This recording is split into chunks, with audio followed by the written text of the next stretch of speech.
We'll continue with the dipole in a uniform external field.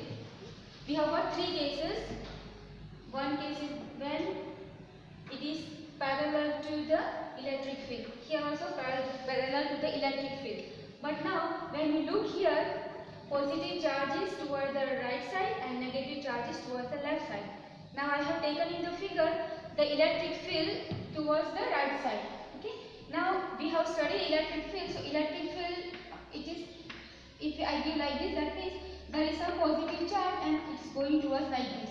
Now when I put a positive charge here, a positive charge, that means if this electric field is due to the positive charge, so this will get repelled. Okay, it will move towards this. So if this is positive charge, it will move towards this. The tendency is to move in the direction of the electric field. And suppose I put a negative charge in this external field, then since the origin will be positive charge, therefore this will get attracted towards this. So the force will be towards the left hand side. So when I look at this minus 2, the force will be this side. I have also said that if I place a charge in an electric field, then the force on this is F is equal to Q into E. Okay? So now I have placed this dipole in the electric field which is in this direction. Then on the positive charge, as I said, it will be towards this. Okay? As I said, if it is positive, it will be towards the direction of the electric field. And if it is negative, it will be opposite to the electric field. So the force will be towards this side and the force will be F is equal to QE in this direction. And minus Q will be in the opposite of the electric field. This direction I have given electric field. That's why the electric field for this, the force on this will be towards this side. They will be same because dipole have got this, both the charges are same and in the same electric field, so force will be same on Q plus and Q minus. But it is in the opposite direction. Therefore, the total force, okay, the total force, this is this side and this is towards this side, so total force will be 0. Okay, and they are, since it is parallel to the electric field, making no angle, so there will be no torque. Torque comes when there is angle between, so it will start rotating. But here there is no angle between the dipole and the electric field, they are parallel, therefore torque also is 0. So we call this as a stable equilibrium. The dipole will try to be in this situation.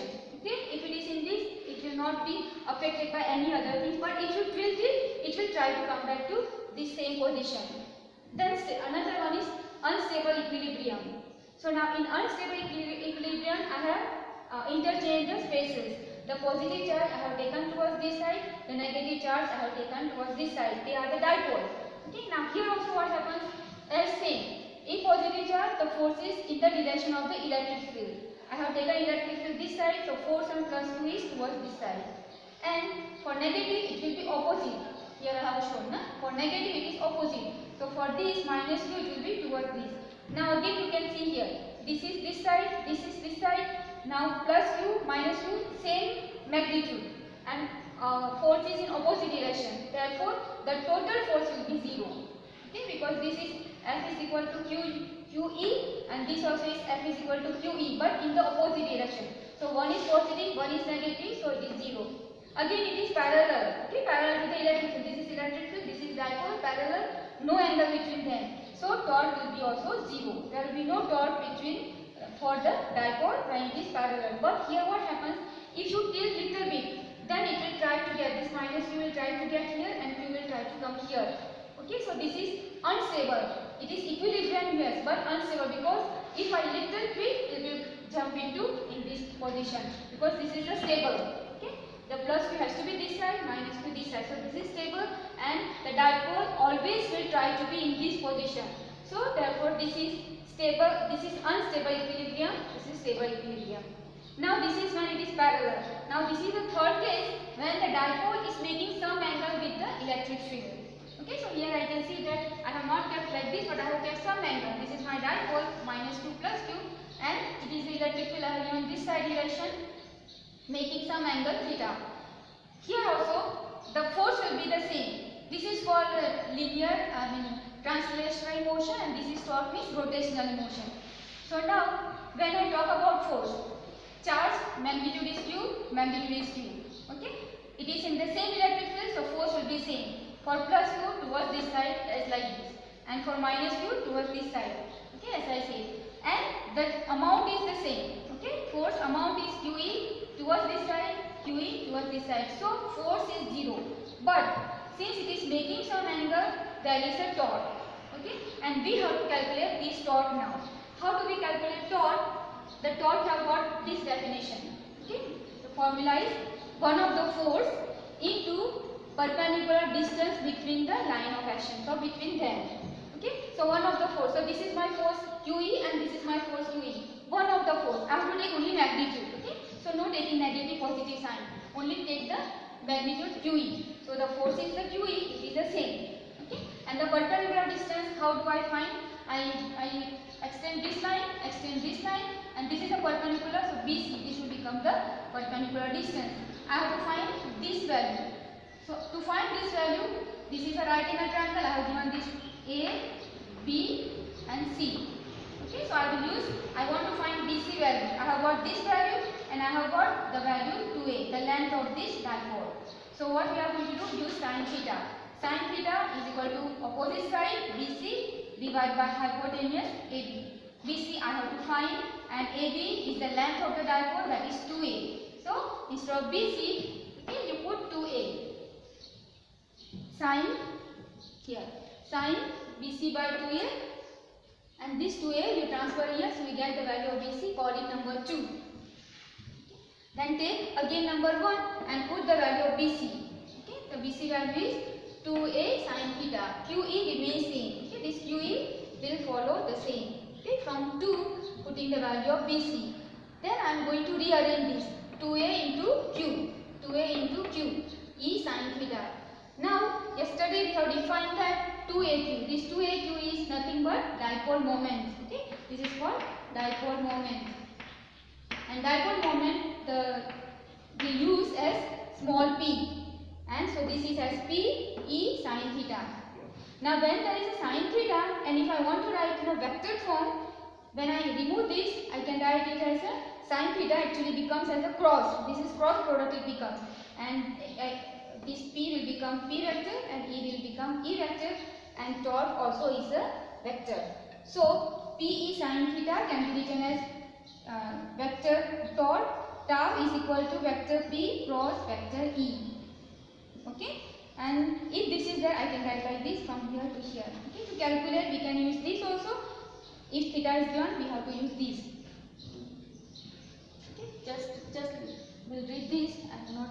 Consider a permanent dipole of dipole moment P in the uniform external field E. Okay, this is the one dipole in the external field. This is field I have shown in this way. There is a force QE on Q and minus QE on minus Q. Okay, this is the one I have shown here. Suppose the dipole makes an angle theta. Okay, I already said that this is the theta making with E. E means electric field. Force is 0, as I said that F is this side, opposite direction, magnitude is same. So the force is 0, but not the torque.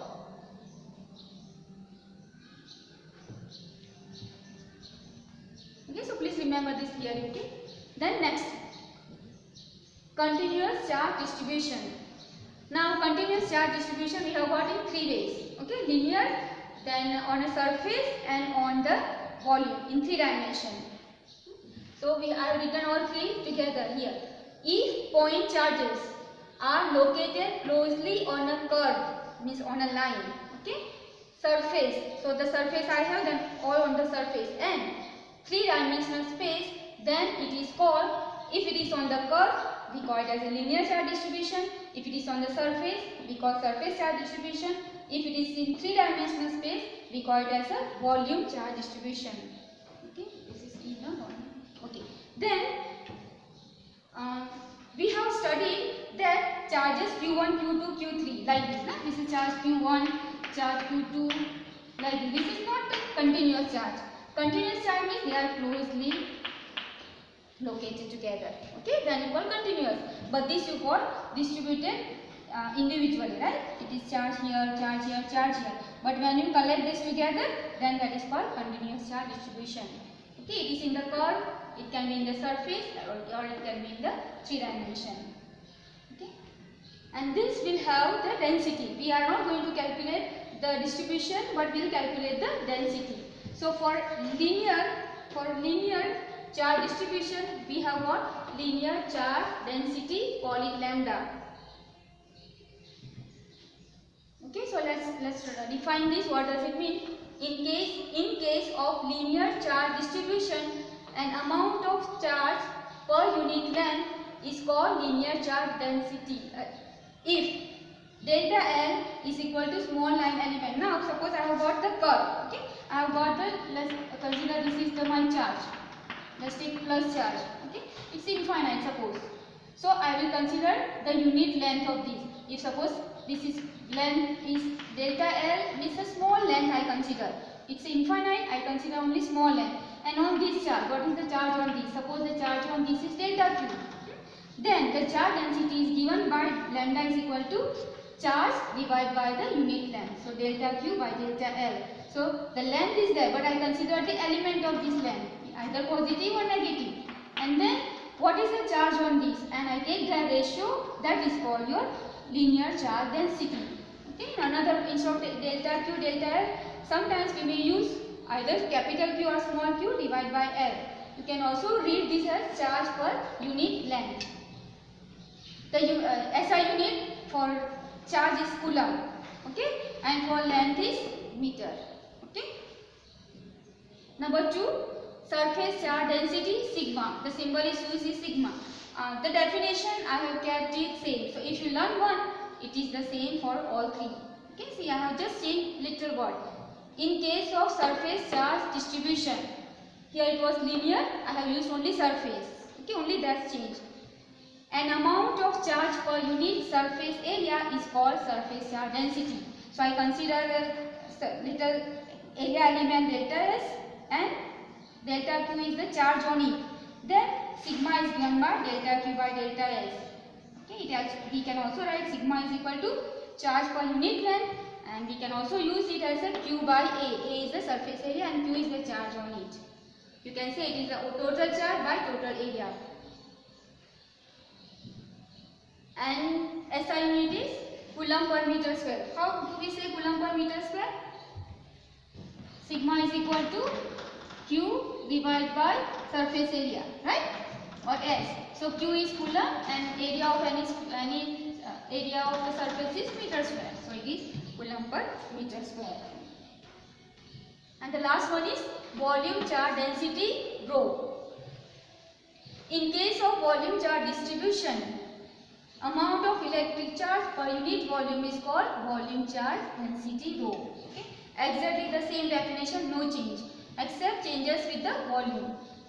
And if I take a volume element delta V, on that charge is delta Q, then this ratio delta Q by delta V is called the volume charge density rho. Okay? We can also write it in this way, Q by V is equal to charge per unit volume. Okay? Charge per unit volume. And now you can write what will be the SI unit. Charge is coulomb and volume is meter cube. So that is the SI unit. Okay, remember this, we cannot calculate all together. So we are going to calculate using charge density.